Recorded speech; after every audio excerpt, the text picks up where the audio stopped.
So guys, we changed the plano. Bago natin i-high pressure washing ito, tanggalin muna natin yung kanya mga valve keepers, valve spring, and valve injectors para sabay linis na din, pressurized wash lahat. And then ito yung ating kagamitan, no? So ito yung mga torque spec na ginagamit natin nandun sa base drive pa tayo. So bawat torque spec ito sa yung ginawa natin na rebuild. So yung kumpanya mismo ang nag-supply nito, nagbigay sa akin. So ito yung kanyang torque spec ng so yung torque spec sa Volkswagen yan siya. And then ito rin yun sa mga head gasket, yan mga head torque spec ng head gasket. So ito yung sa Audi, head gasket torque spec sa Audi. Okay, Audi 2012 na Audi. And then pangatlo is ito, medyo may kalumaan na ito guys. So ginawa ko na lang tong souvenir kasi yung kumpanya dati yung pinagtatrabahoan natin, sila yung nagbigay sa atin ito. Okay, so saan ba yung isa? Okay, ito sa sabay pa rin to sa Volkswagen. So ito yung sa kanyang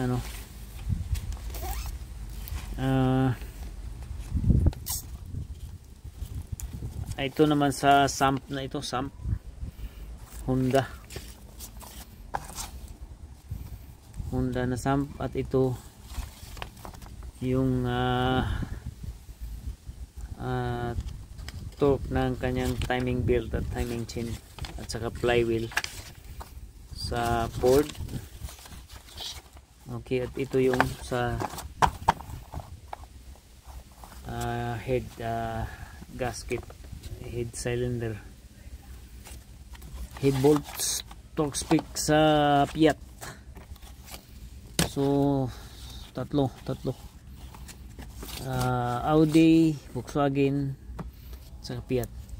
At saka guys, ito malaki ng pakinabang natin ito. Ito yung set ng kanyang valve keeper tools, no? So i-assemble natin ito. I-assemble natin yan para meron tayo, para magamit na natin dito.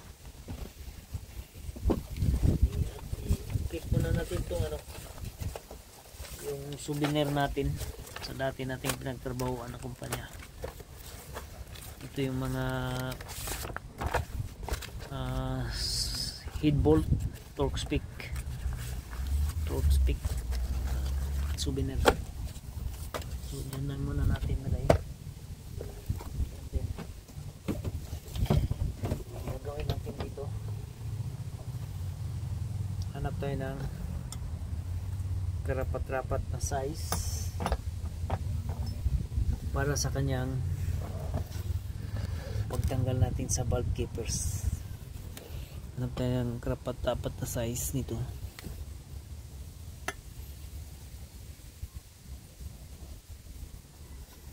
So ito maganda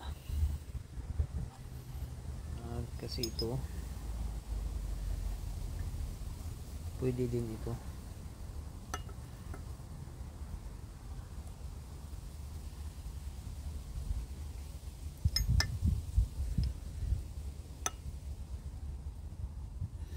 Mas maganda ito, mas medyo malaki. And then ang pag-assemble ng kanyang guys, itong mahaba yung gamitin natin. Medyo nakakalimutan ko ng pag-assemble nito. Kasi matagal na yun eh. So but bear with me. We will get into it later on. So ganyan yata ito. Nakalimutan ko na pagka-symbol ito. Ito lang.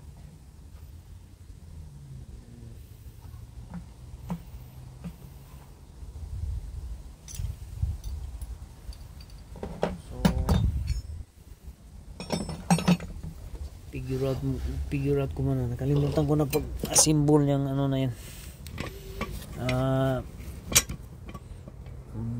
Bulb keeper tool ni mobile. Figure out lang natin guys kung paano natin gagawin ito. Figure out natin. So ganyan siya. Obviously ito yung kanyang bulb keeper na magpipigil, no? At saka ito yung swivel, pinaka swivel niya, naiikot lang. So bear with me dahil kaya nga sabi ko pinipigure out pa natin kung paano ito. So obviously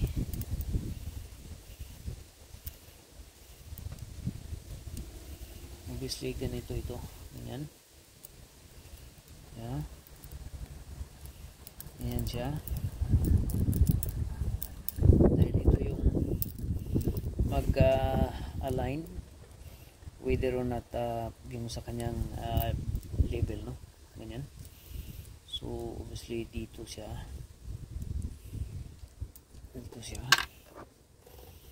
Ganyan.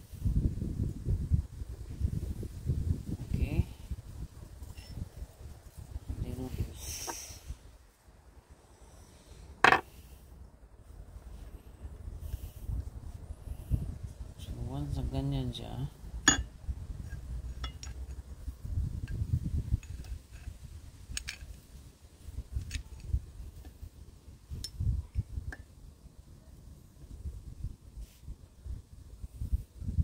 Okay.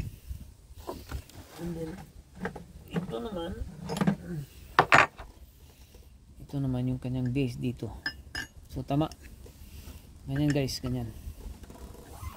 So ganyan. Naalala na natin yung ginawa natin. Ganyan. So Allen key. Kuha lang tayo ng Allen key dito. So ganyan siya.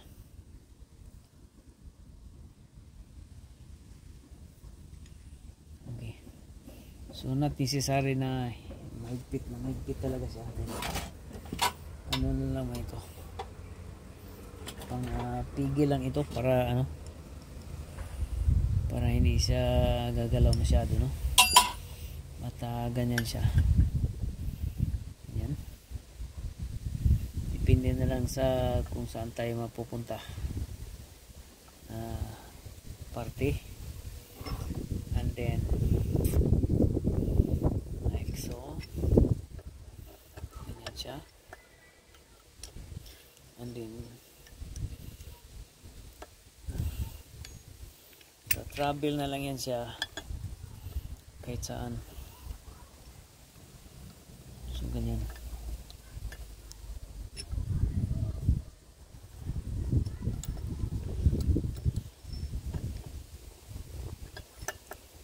So ganyan siya guys. So ganyan.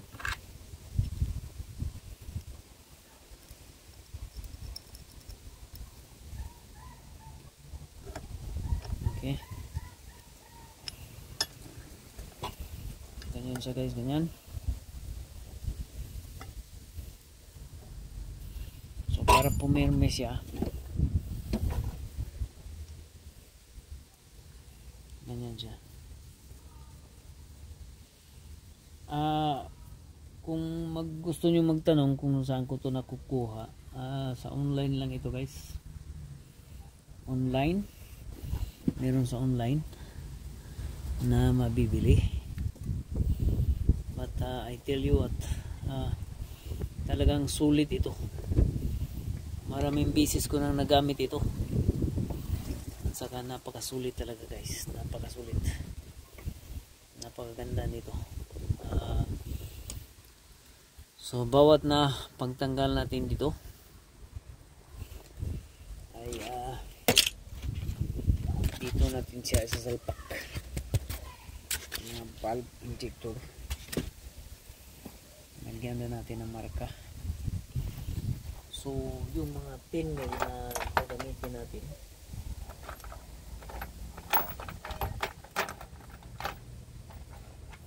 ito 10 mil, hindi pala 10 mil itong ano na ito,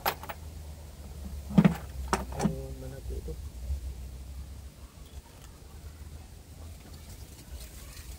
Ganyan. So para walang doubt, gagamitin lang natin yung ano,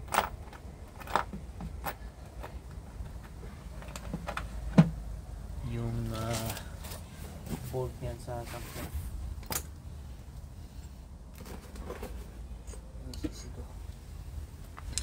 Ito yung gagamitin natin para dito.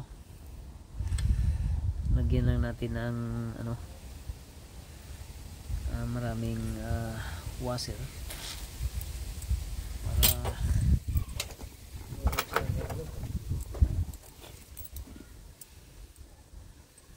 talagang makapal yung clearance nito.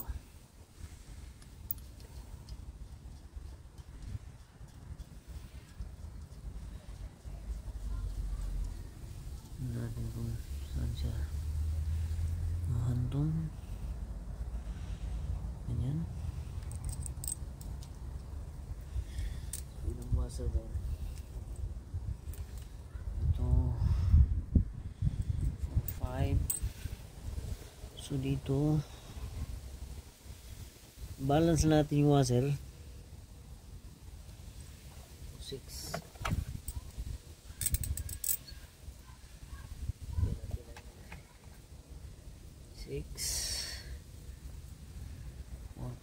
6, 7. Mas maganda yung ano, mas marami para mayroon siyang room ng loob. 6,